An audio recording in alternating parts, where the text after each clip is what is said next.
नमस्कार दर्शकों, स्वदेश न्यूज के इस खास कार्यक्रम सबकी बात में आप सबका स्वागत है। आज के एपिसोड में हमारे साथ बहुत ही खास मेहमान हैं। हमारे साथ उच्च शिक्षा मंत्री डॉक्टर मोहन यादव जी मौजूद हैं। नमस्कार। इनके अगर परिचय कराएं तो 2 बार के विधायक हैं, अभी मंत्री हैं उच्च शिक्षा विभाग में, हिंदुत्व की बातें करते हैं, बहुत मुखर होके बोलते हैं, एक्टिव पॉलिटिशियंस हैं, थोड़ा बहुत कंट्रोवर्सी से भी इनका नाता है और उच्च शिक्षा विभाग में जिस तरह के नवाचार हो रहे हैं उसको लेकर वो, अगर हम कह सकते हैं तो एक तरह से पूरी तरह से वो लीड कर रहे हैं मध्य प्रदेश में। चलिए आज हम इनसे बातचीत करेंगे और बहुत सारे हमारे पास विषय हैं जिन पर हम इनसे चर्चा करेंगे। सर, आपका स्वदेश न्यूज़ के इस खास कार्यक्रम सबकी बात में बहुत बहुत स्वागत है।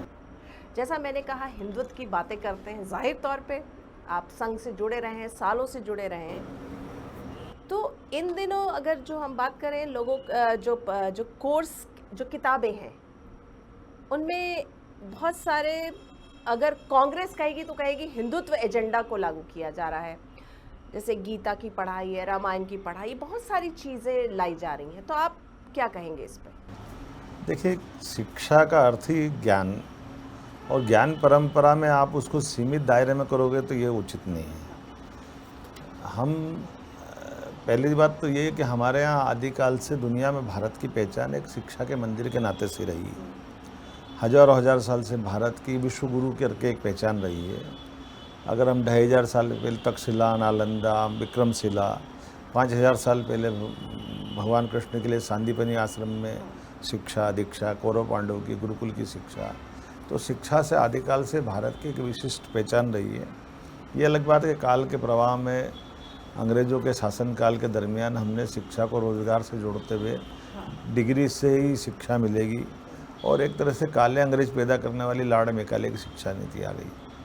अब जैसे लॉर्ड मैकाले की शिक्षा नीति आई, उस शिक्षा नीति के दरमियान जो होना चाहिए था वो दायरा सीमित होता गया। हमारे जो नैतिक शिक्षा के पाठ थे, जो धर्म ग्रंथ थे, धीरे धीरे उनको एक तरह से हमसे दूर करते हुए तथाकथित लोगों को सामने लाने लगे।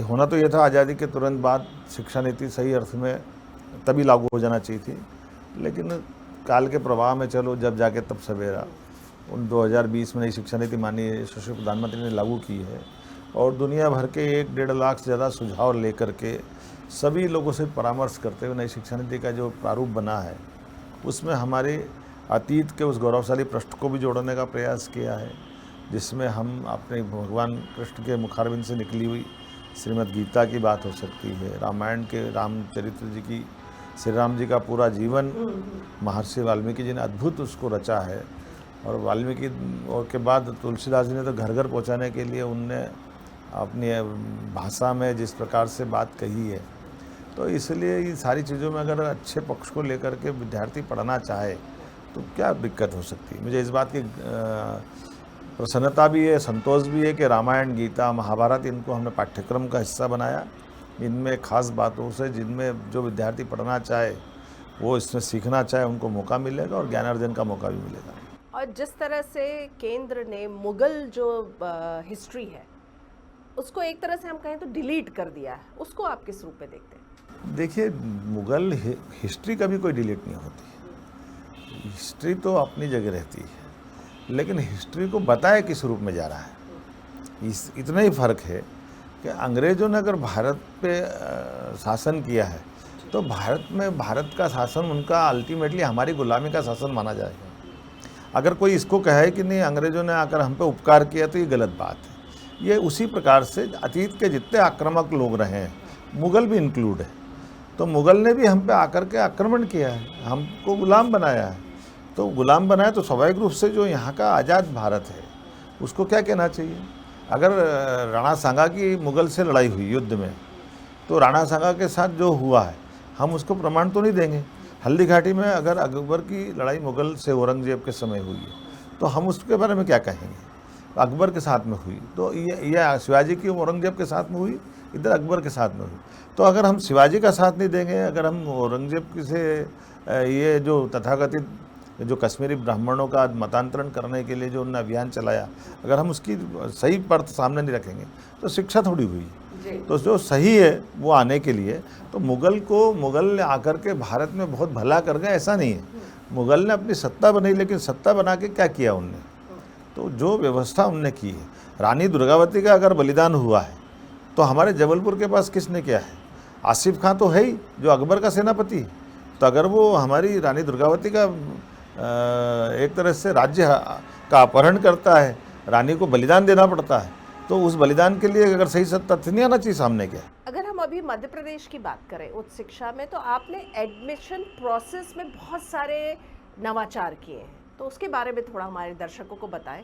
देखिए, हमने कोशिश की है कि हमारे यहाँ कोई भी विद्यालय, महाविद्यालय, प्राइवेट विद्यालय, प्राइवेट विश्वविद्यालय, सरकारी विश्वविद्यालय, यहाँ तक कि विभिन्न विभागों में भी उच्च शिक्षा में जो पढ़ाई हो रही है, सभी का समग्र रूप से हमने एकीकृत व्यवस्था में ला करके खड़ा किया है कि उच्च शिक्षा में मध्य प्रदेश के अंदर जो भी विभाग काम कर रहे हैं उनका सबका पंजीयन एक जगह पर आना चाहिए, एक समय उनके सत्र की शुरुआत होना चाहिए, उनकी चॉइस मिलना चाहिए, बच्चों को सरलता से पढ़ने का सारा वातावरण बनना चाहिए।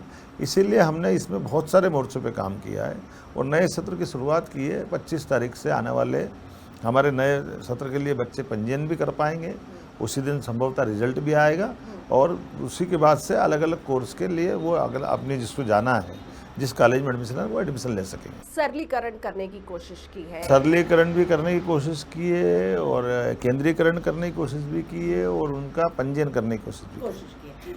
अगर हम बात करें आकांक्षी जिलों की, जो एजुकेशनली बैकवर्ड जिले हैं, तो उसमें भी मध्य प्रदेश सरकार ने काफ़ी सारा बहुत पहल की हुई है। निश्चित किया, जैसे हमारे यहाँ राजगढ़ है, ये आकांक्षी जिला है, लेकिन आकांक्षी जिला के बाद में हमने MBA का पहला व्यावसायिक पाठ्यक्रम किसी महाविद्यालय में दे रहे हैं, तो राजगढ़ में दे रहे हैं, उसकी बिल्डिंग बन के तैयार हो गई, इसी सत्र उसके एडमिशन प्रारंभ होने वाले हैं।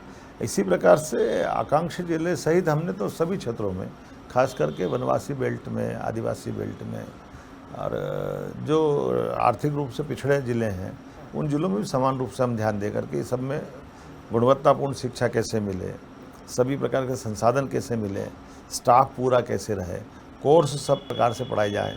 यहाँ तक कि ई-लाइब्रेरी लागू करके हमने दूरस्थ अंचल में बैठकर भी अगर बच्चे को किताबें की कोई ज़रूरत पड़ रही है तो ई-लाइब्रेरी का भी उपयोग कर सकता है जी। उसी के साथ साथ कंटेंट के आधार पर वो कोई अच्छे वीडियो अपलोड जो किए हुए हैं उसके बलबूते पर वो जिज्ञासु अपनी अपनी पसंद के हिसाब के अच्छे लेक्चर भी सुन सकता है। वर्ल्ड बैंक प्रोजेक्ट के तहत भी आप लोगों ने, मध्य प्रदेश सरकार ने बहुत सारा, हम कह सकते हैं इंफ्रास्ट्रक्चर डेवलपमेंट, बहुत सारे बिल्डिंग्स, बहुत सारी चीज़ें आप लोगों ने की है, तो उसके बारे में थोड़ा सा बताएं दर्शकों को। निश्चित रूप से वर्ल्ड बैंक प्रोजेक्ट हो गया, रूसा प्रोजेक्ट हो गया, या हमारे अपने स्टेट के फंड से हमने सभी प्रकार के संसाधन देने का प्रयास किया है। मैं जब आया था 2020 में तो लगभग हमारे पास 150 से 200 महाविद्यालय ऐसे थे जहाँ भवन की दरकार थी, उन सबको भवन हमने दिए हैं। भवन के साथ उनके अंदर जो एक तरह से पढ़ने के लिए योग्य फर्नीचर, योग्य प्रकार स्मार्ट क्लास के लिए जो जो चीज़ चाहिए वो, इसी प्रकार से अब तो आने वाले समय में हमारे सभी संभाग केंद्र पर हम वीडियो के माध्यम से पढ़ाने के लिए स्टूडियो भी बनाने वाले हैं। तो जो आधुनिक संसाधन है उसके बलबूते पर उच्च शिक्षा में क्यों गुणवत्तापूर्ण मामला नहीं बनना चाहिए, उस सब पे हम काम करें ताकि ये ठीक से काम हो पाए जी। और जो नई शिक्षा नीति जो है उसके तहत आप लोगों ने कई नए कोर्सेज भी लाने की कोशिश की है। ये बात सही है कि नई शिक्षा नीति का आधार ही है कि व्यक्ति केवल कागज़ की डिग्री लेने के बजाय विद्यार्थी अपने जीवन में इस डिग्री को सार्थक करे, समाज में, देश में, राष्ट्र में उसके द्वारा ये दिए गए समय का सदुपयोग हो जाए। इसलिए समसामयिक विषय होना चाहिए। अगर ट्राइबल का बेल्ट है, फॉरेस्ट का कोर्स कर सकता है तो फॉरेस्ट का कोर्स होना चाहिए। अगर टूरिज़्म का कोर्स होता है टूरिज़्म हो जाए। इंडस्ट्री के आसपास रहने वाले इंडस्ट्री के कुछ कोर्स अगर पढ़ना चाहें इंडस्ट्री के पढ़े। अर्थात कहने का तात्पर्य है कि वो जो भी पढ़े उसका जीवन में उसका कोई रोल होना चाहिए जो उसका जीवन भी बदले, प्रदेश और देश के काम आए। हाँ, देश और प्रदेश के काम भी आए। देखिए, अब हम लोगों ने इतने आपके अभी विभाग से संबंधित बात की, थोड़ा सा अगर हम राजनीति की बात करें, चूँकि कर्नाटका इलेक्शंस जो है उस सबकी निगाहें उस पर थी, तो जिस तरह से हम कह सकते हैं कमल एकदम मुरझा गया क्या लग रहा है वहाँ की, जैसे कर्नाटक की परिस्थिति, मध्य प्रदेश की परिस्थितियाँ एक जैसी रही? नहीं, दोनों में अंतर है और कमल मुरझा गया, ये भी बात आपके यहाँ सत्य है। आप देखिए, कर्नाटक के अंदर 3 पार्टियां मोटे तौर पर चुनाव लड़ रही थी, जेडीएस, कांग्रेस, बीजेपी। बीजेपी का वोट शेयर था 36%, 36%। वो का वही वोट परसेंट हमको बराबर मिला है।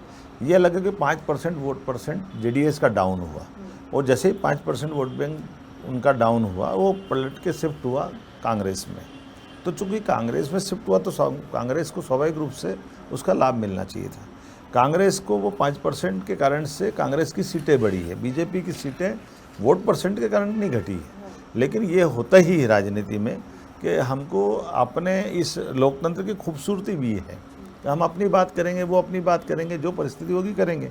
तो कांग्रेस की वो जीतने के आधार में बड़ा पैमाने पे देवगौड़ा जी की पार्टी का रसातल में जाना है। इसके कारण से कांग्रेस अगर अपने आप में बहुत खुश होती है तो मैं उनको मुबारक देता हूँ, उनको शुभकामना देता हूँ, इसमें कोई मना नहीं। लेकिन कांग्रेस ये न भूले कि बीजेपी के वोट बैंक पे वो नहीं आ पाए हैं। दूसरी बात, मध्य प्रदेश में 2 दलीय व्यवस्था है, कर्नाटक से इसकी तुलना नहीं की। जी जी, मैं समझ गया, 2018 में मैं तो समझ गया। कांग्रेस की पार्टी मैंने इसलिए कहा कि थी और आप बीजेपी ने तख्ता पलट किया। हाँ, नहीं, बीजेपी ने नहीं किया, कांग्रेस ने अपनी सरकार गिराई। अच्छा, ठीक है। कांग्रेस ने सरकार गिराई, दोनों जगह कांग्रेस ने सरकार गिराई। भाई कांग्रेस के अंदर टूट हुई, कांग्रेस से लोग टूटे। स्वाभाविक रूप से हम तो नहीं गए ना किसी के पास। सिंधिया जी का अपमान जिस ढंग से किया, गाड़ी में बैठने से मना जिस ढंग से किया, अहंकार की भाषा बोली गई, तो अहंकार जिस किसी का भी होगा आखिर वो तो उसकी कीमत चुकाएगा। तो हमारे यहाँ तो ये नहीं हुआ, हमने तो उनको गले लगाया। ये अलग बात है कि भाजपा ने अपने लिए 5 सीटें केवल कम थी, उसके बावजूद लोकतंत्र के तकाजे के आधार पर माननीय मुख्यमंत्री शिवराज सिंह जी ने अपनी सरकार सत्ता स्वयं छोड़ दी। अगर वो चाहते तो 5 लोगों को खरीद सकते थे, लेकिन ये नैतिकता का तकाजा नहीं था। चूँकि स्वाभाविक से मैंडेट कांग्रेस को मिला था, हमने बड़ा दिल रख के उनको सरकार दी। इसका अर्थ आप समझ सकते हैं। लेकिन अब बदली हुई परिस्थिति में जब कांग्रेस के उस समय सरकार बनी तो झूठ बोल के सरकार बनी थी, बड़े बड़े वादे किए गए थे, 2 लाख का कर्जा माफ़ कर देंगे, बेरोजगारी को 4,000 का भत्ता दे देंगे, इतना झूठ बोला गया, इतना झूठ बोला गया। लेकिन 1.25 साल में सारे झूठ की पोल खुली। उनके स्वयं के विधायकों ने आरोप लगाना चालू किए, उनके स्वयं के विधायकों ने अपनी सरकार को घेरना चालू किया, और अंततः उनकी टूट हुई और भाजपा की सरकार बनी। आपने कहा कि आप जो ये इम्पोर्टेड आए, इम्पोर्ट किया आप लोगों ने, हमने नहीं किया, वो आ गए आपके यहाँ पे, ठीक है, इम्पोर्टेड लीडर्स हैं ये। तो इन नेताओं को आप लोगों ने तो इम्पोर्टेड नहीं, इम्पॉर्टेंट इम्पोर्टेंट चलिए, इम्पोर्टेंट लीडर्स को आपने बीजेपी ने गले लगा लिया, तो बाकी आपके बीजेपी के पुराने लोगों का क्या? वो तो बेचारे दर्द से कराह रहे हैं, उन सब की राजनीतिक भविष्य कहाँ है? देखिए, दीपक जोशी भले बड़ा नाम ना हो, बड़े लीडर ना हो, लेकिन उनका जो बैकग्राउंड है, पॉलिटिकल इतिहास, आज वो कांग्रेस में। देखिए, आप, मैं महाराज सिंधिया जी को देखूंगा तो वो कहाँ रहेंगे? कभी कभी हर एक व्यक्ति की अपनी परिस्थितियाँ होती हैं, इसलिए मैं उन पर बात करना चाहूँगा कि हमारे यहाँ राजमाता सिंधिया जी की गौरवशाली परंपरा थी। महाराज ने कांग्रेस की राजनीति की, लेकिन अंततः वो हमारे परिवार में आए। दीपक जोशी के पिताजी ने जीवन भर जनसंघ के ज़माने से भाजपा की राजनीति की। काल के प्रभाव में अभी कुछ दिन चले गए हैं, देखो क्या होता उनके साथ, अपने आप ध्यान में आए। और लगातार कांग्रेस के जितने वरिष्ठ नेता हैं, चाहे वो पूर्व मुख्यमंत्री कमलनाथ जी हों, आपके नेता प्रतिपक्ष डॉक्टर गोविंद सिंह, वो लगातार कह रहे हैं कि बीजेपी की बहुत सारे वरिष्ठ नेता जो हैं वो कांग्रेस के टच में हैं, आना चाहते हैं, और कांग्रेस कह रही है कि हम तय करेंगे, देखेंगे भैया। गलत जानकारी है, कांग्रेस को टच भी नहीं करना चाहते हमारे लोग, नहीं जाना चाहते। हाँ, कांग्रेस को कोई चिमटी से भी छूना नहीं चाहता है। आप बताइए ना, कांग्रेस ने सारे डोरे डालने का प्रयास किया। कांग्रेस तो बहुत बड़े उद्योगपति चला रहे हैं ना, आप बताओ कमलनाथ जी कोई कम है क्या? लेकिन कांग्रेस के सारे प्रयत्नों के बाद भी कांग्रेस की सरकार गई कि नहीं गई? हमारे लोग गए क्या उनके साथ? तो आप, उल्टी बात है, कांग्रेस ने सारे प्रयास किए, उनकी सरकार बचे, हमारे लोगों पे हाथ डालने आए। कोई एक आदमी गया क्या उनके साथ? अभी नहीं जाना। हम, मेरे क्या, अभी नहीं, जब सरकार बदली तब भी, तब से लेकर आज तक क्या कर लिया? तो ये कांग्रेस की कष्ट, ये कांग्रेस यथार्थ में रहकर राजनीति नहीं करती है। कांग्रेस बात सब तरह की करेगी, लेकिन लीडरशिप छोड़ना नहीं चाहते। 70-80 साल के ऊपर हो गए, अब वो 75, तीनों नेता उनके लगभग 80 साल के आसपास। तो बीजेपी में भी नहीं कितने नेता नहीं हैं? नहीं नहीं नहीं, जानकारी के लिए बीजेपी में युवा नेतृत्व को लगातार आगे बढ़ा रहे हैं।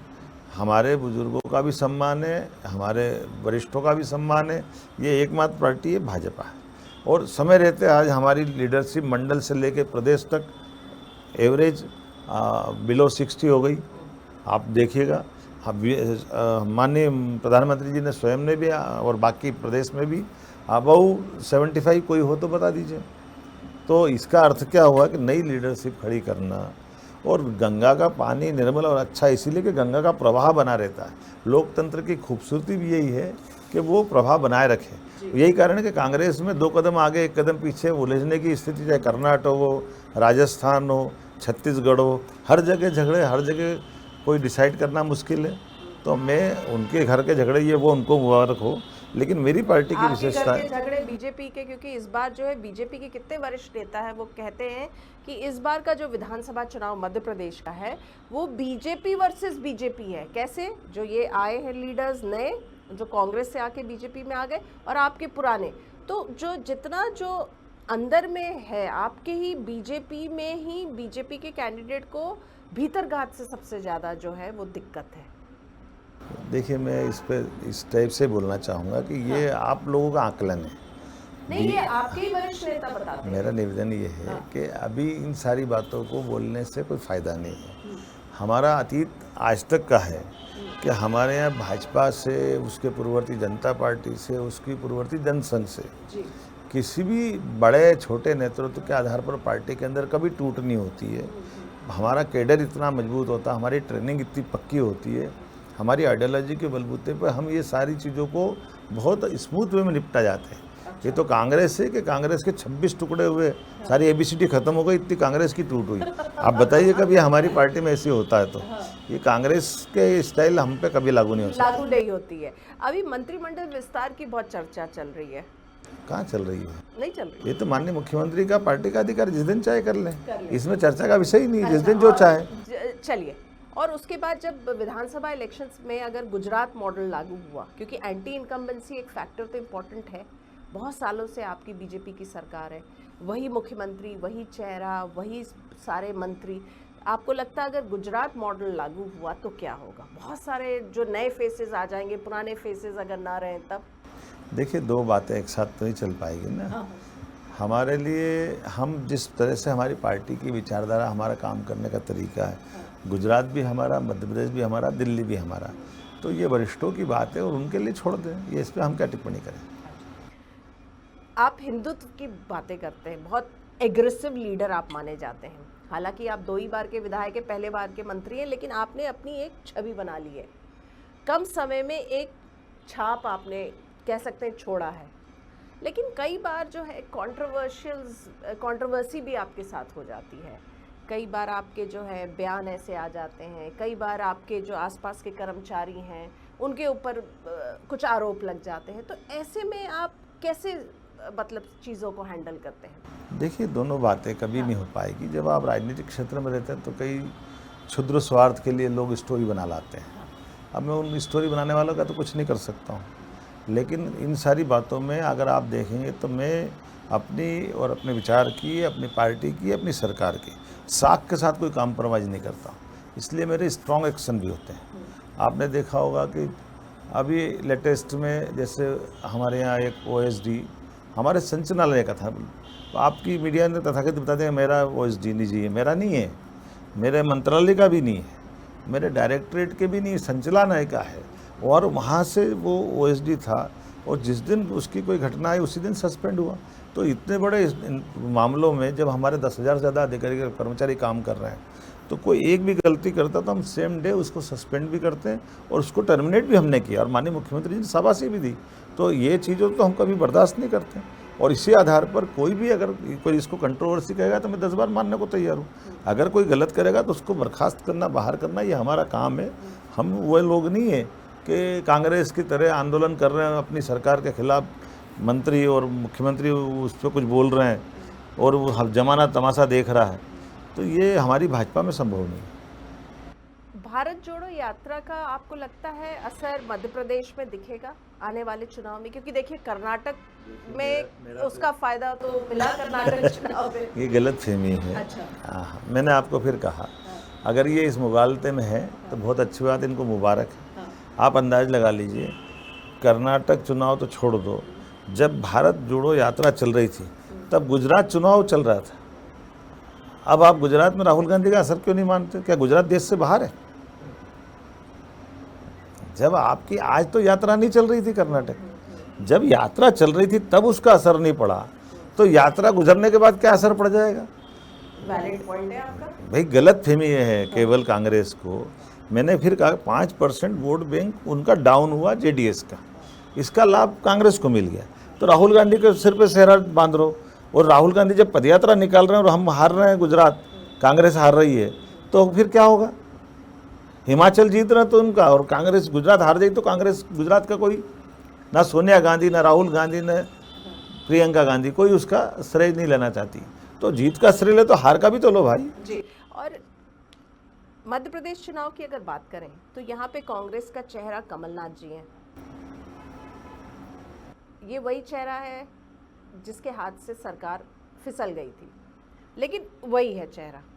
दिग्विजय सिंह, वो भी पूर्व मुख्यमंत्री हैं, वो जितने भी कांग्रेस की हारी हुई सीट्स हैं उसके दौरे कर रहे हैं।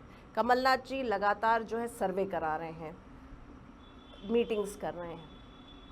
क्या लग रहा है? देखिए, ये मैंने फिर कहा है कि चुके हुए वो थके हुए लोग हैं जिनने 2018 के चुनाव में सरकार बनाने के बाद अपने हाथ से ठोकर से सरकार छोड़ी है, और हमारे द्वारा अपनी उस नीति के बलबूते पर हमने आज जनता का दिल जीता है।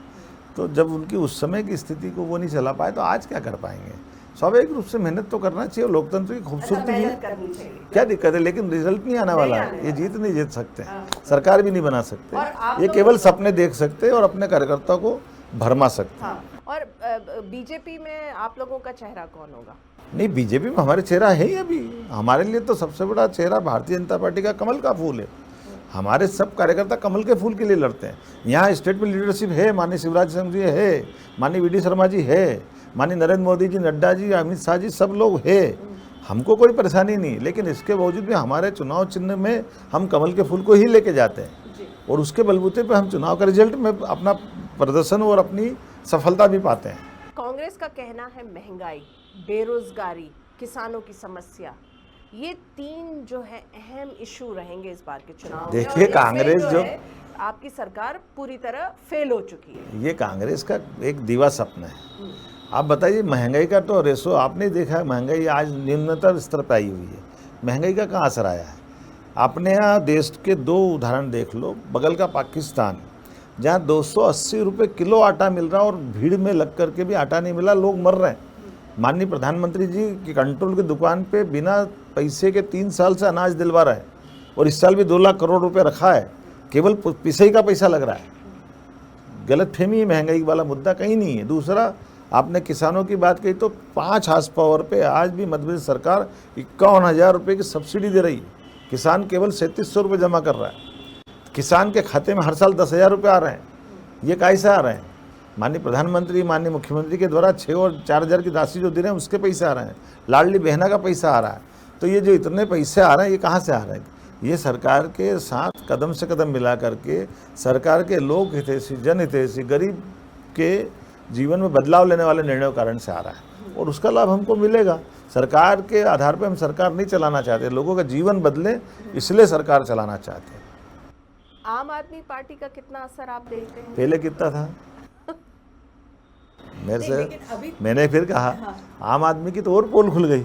अगर करोड़पति अरबपति के महल में रहने वाले लोगों की अब तो पोल खुल रही है, तब उनके वो दिल्ली में हाल खराब है तो मध्य प्रदेश में कौन उनको पूछने वाला है? नहीं, जैसे अभी कर्नाटक में लड़े तो क्या हुआ, मध्य प्रदेश में लड़ेंगे तो क्या होगा? पहले कुछ नहीं, आज भी कुछ नहीं होना। आम आदमी पार्टी का जो तरीका है, जिस तरह से वो फ्रीबीज देती है, दिल्ली में बिजली फ्री, हेल्थ फ्री, देखो सबकी पोल खुल गई है।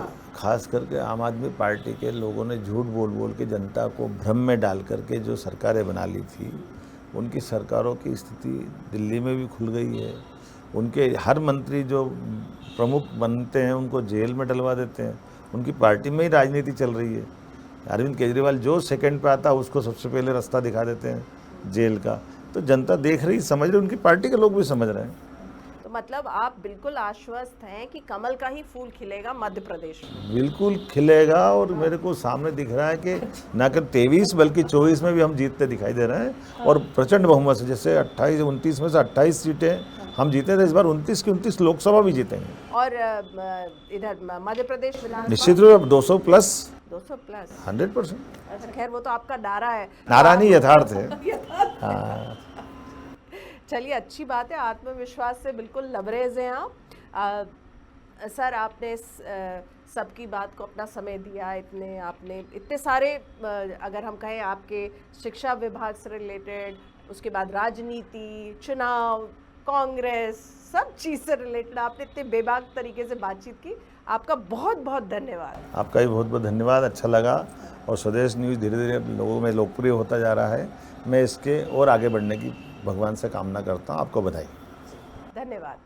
तो दर्शकों, इस बार के एपिसोड में हमने बात की डॉक्टर मोहन यादव से, जो उच्च शिक्षा विभाग के मंत्री हैं, संघ के करीबी हैं, पहली बार के मंत्री हैं। लेकिन आपको उनकी बातचीत में बिल्कुल नहीं लगेगा कि वो पहली बार के मंत्री हैं, क्योंकि एकदम कॉन्फिडेंट हैं, एकदम बेबाक तरीके से अपनी बात रखते हैं और बिल्कुल अथॉरिटी के साथ रखते हैं।